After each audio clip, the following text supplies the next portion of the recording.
ఇప్పుడు నేను ఒకటే మిమ్మల్ని కోరుతున్నా, ఈ ముఖ్యమంత్రి మాట్లాడుతున్నాడు, ఈయనకేదో పెద్ద ఎత్తున విశ్వసనీయత ఉందని, మడమ తిప్పనని. ఒక్కసారి ఆయన మాటలు నిందాం. ఇలాంటి వాడు ఈ రాష్ట్రానికి ముఖ్యమంత్రిగా అర్హుడా అని మీకు ఒక ఆలోచన వస్తుంది. ఒక్క నిమిషం మీరు వినండి.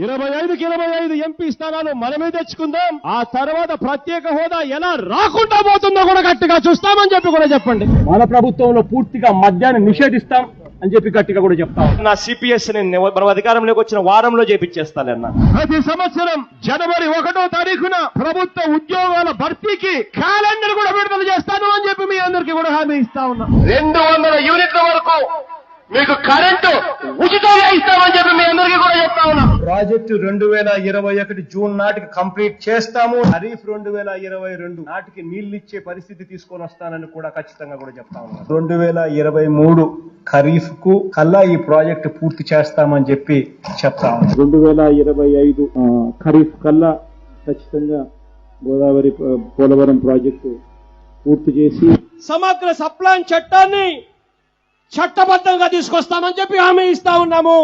3వ వంతు నిధులు బీసీలకు కేటాయిస్తాము అని చెప్పి హామీ ఇస్తా ఉన్నాను మీ అందరికీ. ఇలా ఉట్టి బీసీలకే 139 కార్పొరేషన్లు పెడతామని చెప్పి మీ అందరికీ హామీ ఇస్తా ఉన్నాను. పంట వేసే ముందు పలాని రేట్లకు కూడా పలాని రేట్లు అని చెప్పి రేట్లు కూడా ప్రకటిస్తాం. గిట్టుబాటు ధరకు గ్యారంటీ ఇస్తాం. విజయవాడలో క్యాపిటల్ సిటీని పెట్టడం మనస్ఫూర్తిగా మేము ఆహ్వానిస్తున్నాం. ప్రతి కాపు సోదరుడికి నేను ఇవాళ హామీ ఇచ్చి చెప్తా ఉన్నాను.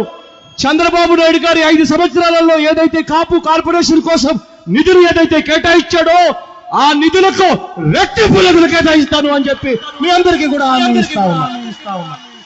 ఇది జగన్ అనే నేను మనం అధికారంలోకి వచ్చిన వెంటనే ఆ చెప్పిన 5,000 కోట్ల రూపాయలను 10,000 కోట్ల రూపాయలు ఇస్తాను అని చెప్పి నేను చెప్పడం మోసమా అని అడుగుతా ఉన్నా.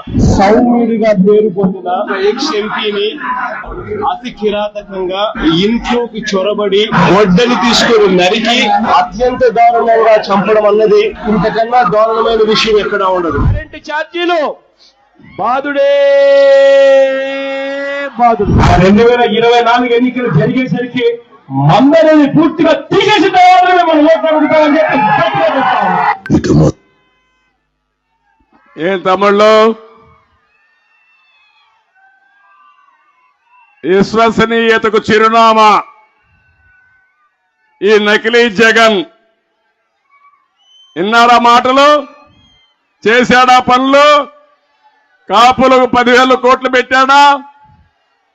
వచ్చిందా? మద్యపాన నిషేధం చేశాడా? పోలవరాన్ని కట్టాడా? చేశాడు. పోలవరాన్ని గోదావరిలో ముంచేశాడు. ఒకటి కాదు, అతను ఏది చెప్పినా రివర్స్ గేర్లోనే ఉంటాడు.